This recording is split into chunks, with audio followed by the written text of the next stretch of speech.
Once upon a time, long before the pyramids cast their mighty shadows upon the desert sands, there was a land ruled by the great and wise Queen Amoni. Her kingdom thrived along the fertile banks of the Nile, where life blossomed in abundance and harmony. Queen Amoni was not just a ruler, she was a protector, a guardian of the sacred river Nile. The people believed that the Nile had a soul, a spirit that needed to be cherished and respected.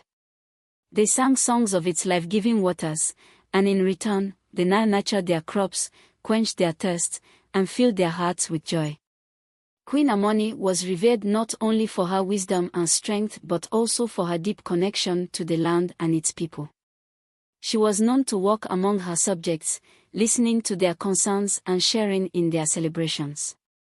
Her rule was marked by prosperity, justice, and an unbreakable bond with the natural world. One fateful evening, as the golden sun dipped below the horizon, casting an amber glow upon the river's surface, a shadow darkened the waters.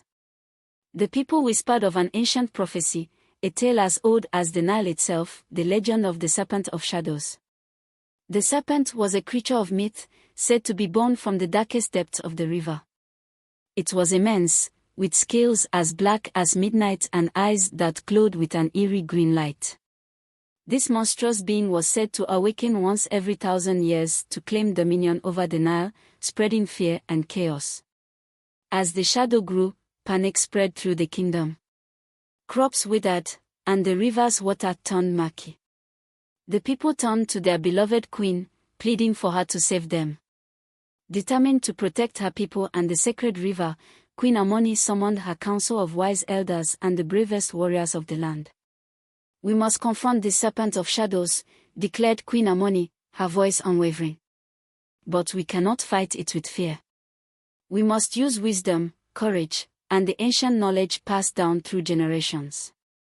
The elders spoke of an enchanted amulet, hidden deep within the temple of Anubis, that had the power to control the elements. This amulet, when wielded by a pure heart, could summon the spirits of the Nile to defeat the serpent. With the weight of her kingdom on her shoulders, Queen Amoni set out on a perilous journey. Accompanied by her loyal warriors, she ventured through dense jungles, across treacherous deserts, and into the heart of the ancient temple.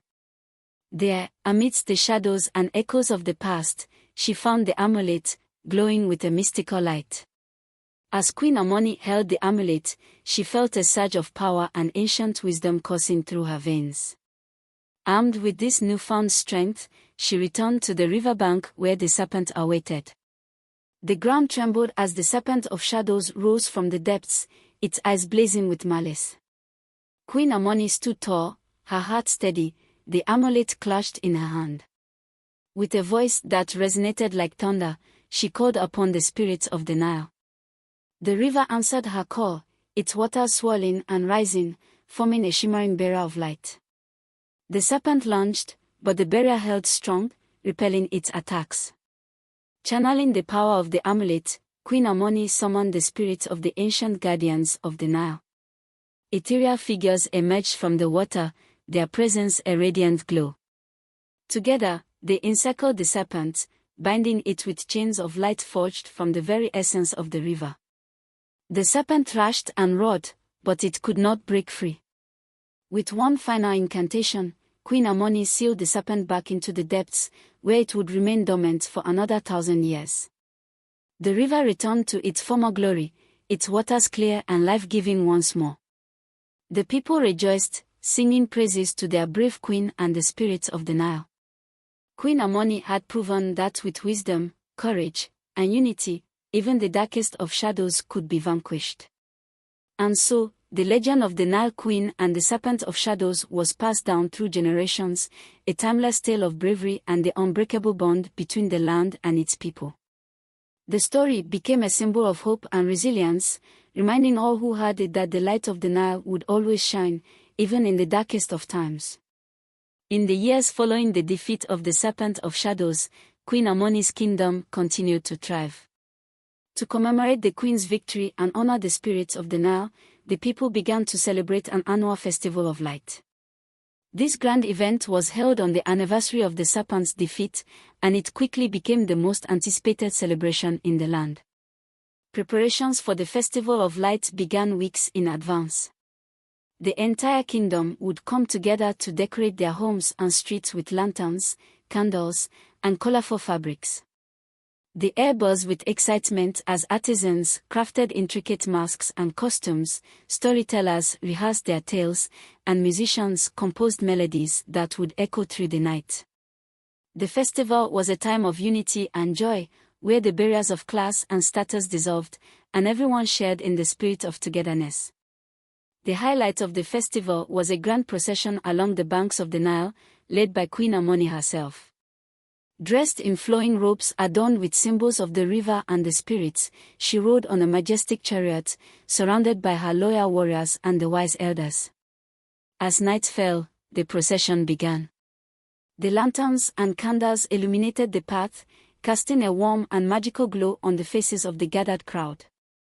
The air was filled with the scent of exotic flowers and the sound of drums, flutes, and harps. The people sang songs of praise and gratitude, their voices rising in harmony with the music. At the heart of the procession, Queen Amoni carried the enchanted amulet, its light shining brightly as a beacon of hope. When they reached the riverbank where the serpent had once risen, Queen Amoni raised the amulet high above her head. The crowd fell silent, their eyes fixed on their queen. In a voice that carried the weight of history and the promise of the future, Queen Amoni spoke. We gather here to honor the spirit of the Nile and to celebrate the light that guides us through the darkness. Let this festival be a reminder that together, we can overcome any challenge and protect the sacred bond we share with this land and its waters.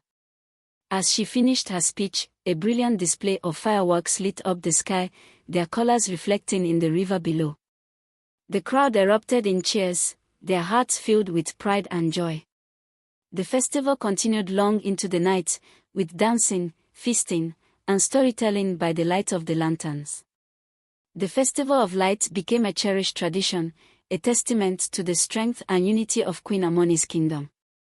Each year, the people renewed their commitment to protecting the Nile and preserving the harmony of their land. The legend of the Nile Queen and the Serpent of Shadows was kept alive through the stories told at the festival, ensuring that future generations would remember the courage and wisdom of their ancestors. As the years passed, Queen Amoni grew older, but her spirit remained as vibrant and strong as ever. She continued to rule with wisdom and compassion, always putting the needs of her people and the land first. However, she knew that the time would come when she would need to pass on her legacy and the responsibility of protecting the Nile. Queen Amoni had no children of her own, but she had many trusted advisors and loyal subjects. Among them was a young woman named Zora, who had shown great promise and dedication from a young age. Zora was known for her keen intellect, her bravery, and her unwavering loyalty to the queen and the kingdom. Queen Amoni saw in Zora the qualities needed to become the next guardian of the Nile.